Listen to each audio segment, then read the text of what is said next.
Oke, baik, saya mulai dulu. Assalamualaikum warahmatullahi wabarakatuh. Waalaikumsalam warahmatullahi wabarakatuh. Warahmatullahi wabarakatuh.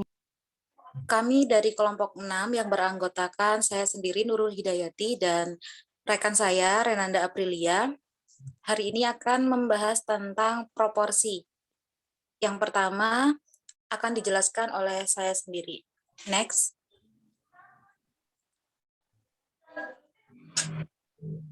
Oke, yang pertama ada syarat proporsi. Definisi dari proporsi sendiri ialah pernyataan bahwa dua perbandingan sama besar disebut proporsi. Jika A per B dan C per D, dua perbandingan yang sama, maka pernyataan next A per B sama dengan C per D. Nah, itu disebut dengan proporsi.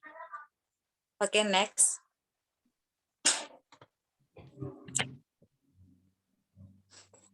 Oke, sebelum melanjutkan ke syarat proporsi, jadi kalau kita ambil dari definisi proporsi sendiri itu, proporsi itu apabila ada dua perbandingan atau rasio besar atau nilainya itu sama, maka akan membentuk sebuah proporsi. Jadi proporsi itu adalah suatu pernyataan yang menyatakan bahwa dua perbandingan adalah sama. Perbandingan itu dinyatakan seperti tadi yang didefinisi itu A per B sama dengan C per D. Nah, sekarang kita masuk ke syarat proporsi.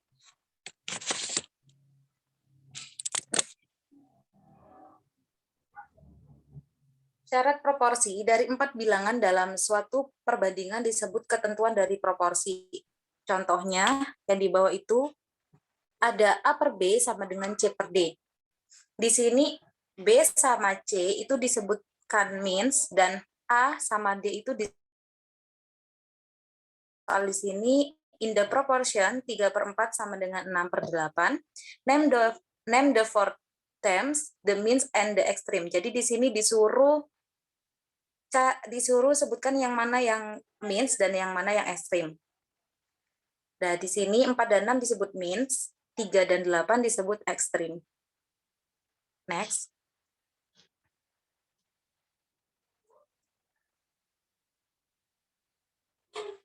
Oke, yang kedua ada sifat dasar proporsi. Sifat fundamental proporsi sendiri, dalam proporsi apapun, produk ekstrim sama dengan produk means. Properti ini juga disebut sebagai properti means atau ekstrim dan dalam simbol terlihat seperti contoh di bawah ini. Jika ada A per B sama dengan C per D, maka sama seperti A kali D sama dengan B kali C. Contoh satu, di situ ada dua soal, 3/4 sama dengan 6/8. 4 dikali 6 sama dengan 24, 3 kali 8 juga sama dengan 24. Jadi nilainya sama gitu. Yang B juga 17/34 sama dengan 1/2. 34 dikali 1, dia disebut means. Hasilnya 34, 17 kali 2 sama dengan 34 juga. Dan 17 yang disebut ekstrim.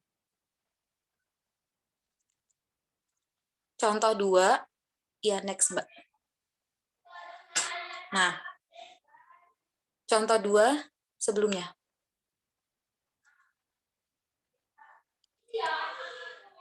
Ada 2/3 sama dengan 4/X. Dengan menggunakan sifat dasar proporsi dapat diperoleh. Di sini kita mencari X-nya, mencari nilai X. 2/3 sama dengan 4/X, maka sama seperti tadi yang di contoh 1, ini kan mencari X dulu, jadi kita cari nilai X-nya 2 kali X sama dengan 3 kali 4. 2 kali X, 3 kali 4 sama dengan 12, jadi 2 kali X sama dengan 12. Hasilnya adalah persamaan. Nah, kita tahu dari bagian sebelumnya tadi bahwa kita dapat membagi kedua ruas persamaan dengan bilangan bukan 0 yang sama tanpa mengubah solusi persamaan. Dalam hal ini kita bagi kedua ruas dengan dua untuk menyelesaikan. Jadi ruas kanan dan ruas kiri sama-sama kita bagi dua untuk mencari nilai X-nya. Peroleh tadi 2 kali X sama dengan 12. Nah, 2X per 2 sama dengan 12 per 2, X sama dengan 6. Solusinya adalah 6. Kita dapat memeriksa pekerjaan kita dengan menggunakan sifat dasar proporsi. Sama seperti tadi, 3 dan 4 kita sebut means, 2 per 6 kita sebut extremes. Next. Selanjutnya yang ketiga ada penerapan proporsi yang akan dijelaskan oleh rekan saya. Oke, terima kasih. Untuk penerapan proporsi atau aplikasi of proporsi, pengaplikasiannya sendiri itu diaplikasikan pada kehidupan kita sehari-hari. Langsung saja kita ambil pada contoh yang pertama. Seorang wanita mengendarai mobilnya sejauh 27 mili dalam 6 jam. Jika dia melaju dengan kecepatan yang sama, berapakah jarak yang akan ditempuh dia dalam 10 jam. Kemudian kita umpamakan untuk kita memberikan X menyatakan jarak yang ditempuh dalam 10 jam menggunakan X. Jika menerjemahkan maka di dalam proporsi ditulis sebagai berikut. X per 10 sama dengan 270 per 6. Dengan hal ini, perhatikan bahwa dua rasio dalam proporsi membandingkan jumlah yang sama. Artinya, kedua rasio membandingkan mil ke jam. Dengan kata lain, proporsi ini mengatakan X mil adalah untuk 10 jam sebagian 270 mil adalah untuk 6 jam. Selanjutnya, kita selesaikan proporsinya. Setelah ini, langsung kita kali silang. Ditemukan 450. Dari sini mungkin ada pertanyaan? Tidak ya, tidak dulu. Langsung untuk pengaplikasian contoh yang kedua. Seorang pemain bisbol mendapatkan 8 pukulan dalam 18 pertandingan. Pertandingan pertama musim, jika dia melakukan dengan kecepatan yang sama, berapakah banyak pukulan yang akan dia dapat dalam 45 pertandingan. Jika dia didapatkan, seorang pemain bisbol mendapatkan 8 pukulan dalam 18 pertandingan. Bisa dijadikan 8 per 18. Nah, ditanyakan jika dia melakukan dengan kecepatan yang sama, berapakah pukulan yang akan dia dapatkan dalam 45 perbandingan. Jadi, X per 45. Sama seperti tadi, kita kali silang, sehingga mendapatkan hasil X sama dengan 20. Jadi, 20 pukulan yang didapatkan. Oke. Contoh yang ketiga. Suatu larutan mengandung 40 ml alkohol dan 20 ml air.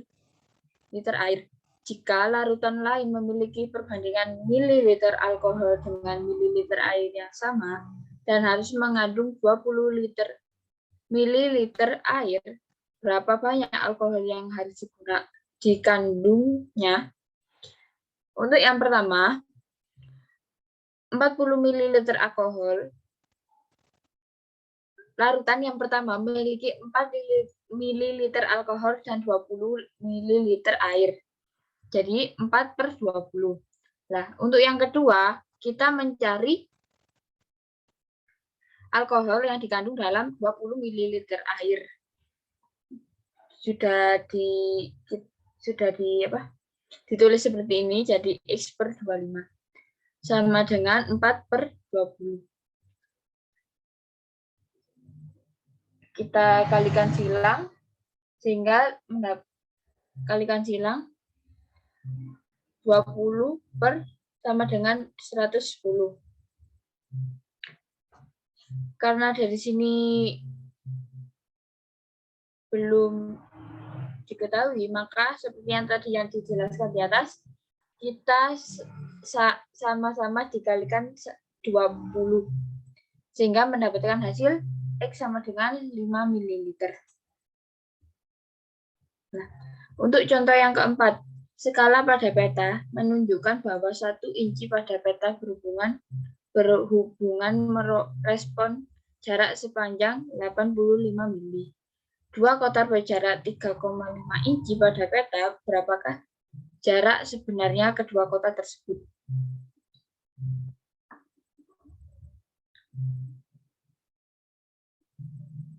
Untuk yang pertama, menunjukkan bahwa 1 inci pada peta berhubungan merespon jarak sebenarnya 85 mili. Ditulis dengan 8 per 1. Nah, untuk dua kotak berjarak 3,5 inci pada peta, berapa jarak sebenarnya?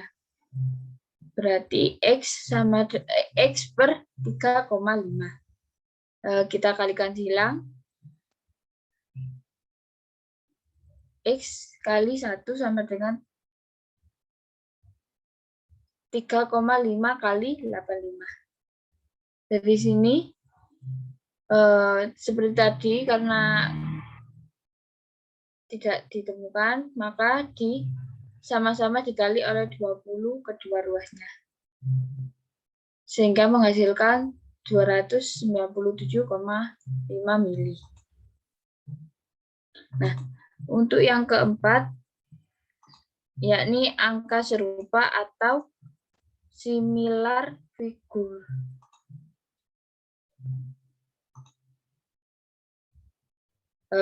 Seperti angka serupa itu bisa disebut dengan kongruen, tapi untuk ini serupa itu seperti halnya dua benda bentuk hampir sama tapi ukurannya berbeda, seperti itu. Nah, di sini ada segitiga serupa. Dua segitiga memiliki bentuk yang sama adalah sebangun jika sisi-sisi yang bersesuai sebanding atau memiliki perbandingan yang sama.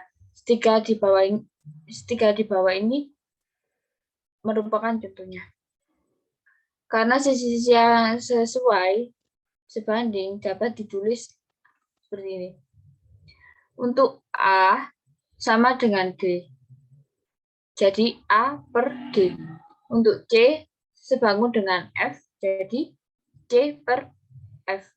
Untuk B sebangun dengan E, jadi tulis B per E. Nah, langsung contoh pertama.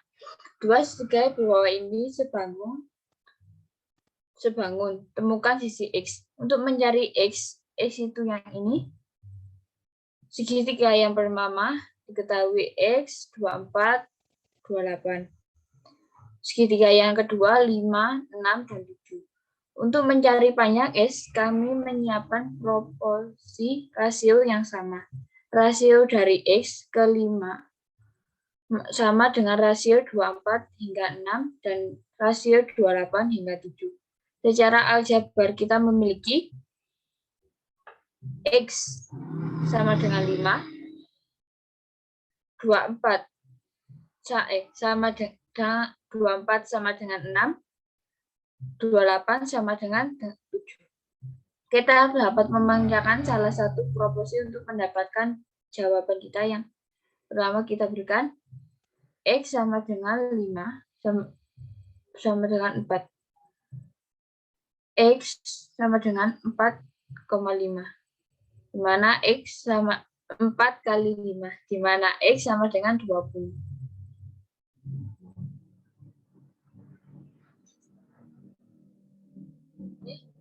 contoh yang kedua.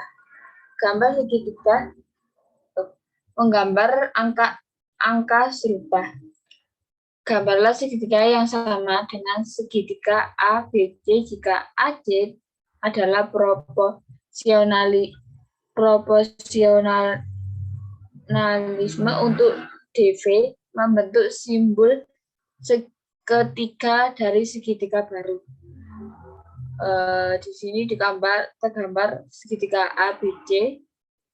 Nah, di sini hanya garis DF, di mana kita akan membuat segitiga baru dari garis DF ini. Kami melihat dari AC panjang 3 satuan dan BC memiliki panjang 4 satuan. Sejak AC sebanding dengan DF yang memiliki panjang 6 panjang EF per BC. EF dari mana? EF gambar yang di bawah. Nah, membuat contoh seperti ini. EF per BC. BC dari segitiga yang kecil. DF dari segitiga yang besar. AC dari segitiga yang kecil. EF belum diketahui berapa. Untuk BC di sini sudah terlihat BC 4. Untuk DF sudah diketahui bahwa 6 dan AC diketahui 3. Kita 6 dibagi 3 sama dengan 2. EF per 4. Jadi EF sama dengan 2 dikali 4 yaitu 8. Jadi diketahui dari sini panjang EF adalah 8.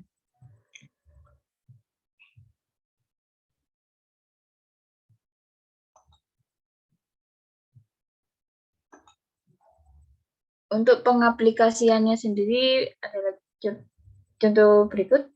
Sebuah bangun memberikan bayangan 105 kaki semesta, benda 21 kaki, tiap memberikan bayangan yang tinggi 15 kaki. Carilah tinggi bangunan. Gambar tersebut menunjukkan bangunan dan tiang bendera beserta bayangannya masing-masing. Dari gambar terlihat bahwa kita memiliki dua segitiga yang sebangun, memiliki S ketinggian bangunan, memiliki bayangan di sini. Untuk bayangan bangunan sepanjang 105. Untuk bayangan tiang bendera ada 15. Nah, kita mencari tinggi bangunan. Tinggi bangunan belum, yang kita cari X. Tinggi tiang bendera ada 21.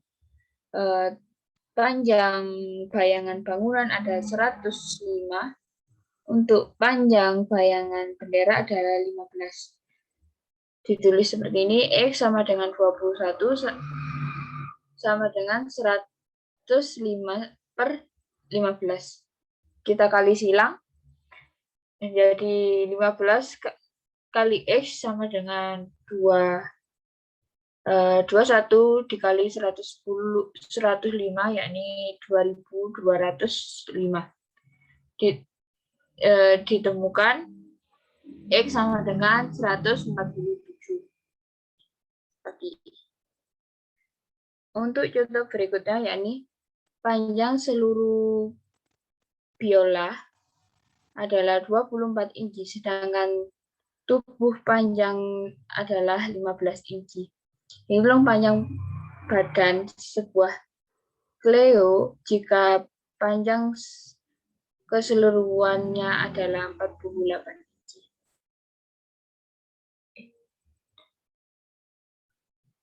Biola ini yang kecil, untuk Cleo itu yang besar. Nah, untuk biolanya diketahui panjangnya 24, sedangkan tubuh panjangnya adalah 15, panjangnya 12, untuk tubuhnya sendiri hanya 15. Jadi B sama untuk clue-nya ada panjang 48, untuk panjang tubuhnya yang ini belum diketahui. Dibuat dengan B sama dengan 15. 15 ini dari panjangnya biola. Biola. 24 dari panjang biola, seluruh panjang biola. 48 dari panjangnya clue. Jadi B per 15 sama dengan 24 per 48. 24 per 48 sama dengan 2, untuk B sama dengan 15. B pindah ruas menjadi B sama dengan 2 kali 15. Yakni B ditemukan B atau panjang badan clue ada 30 inci. Sudah. Mungkin itu keterangan dari kami. Apabila mau ditanyakan, dipersilakan.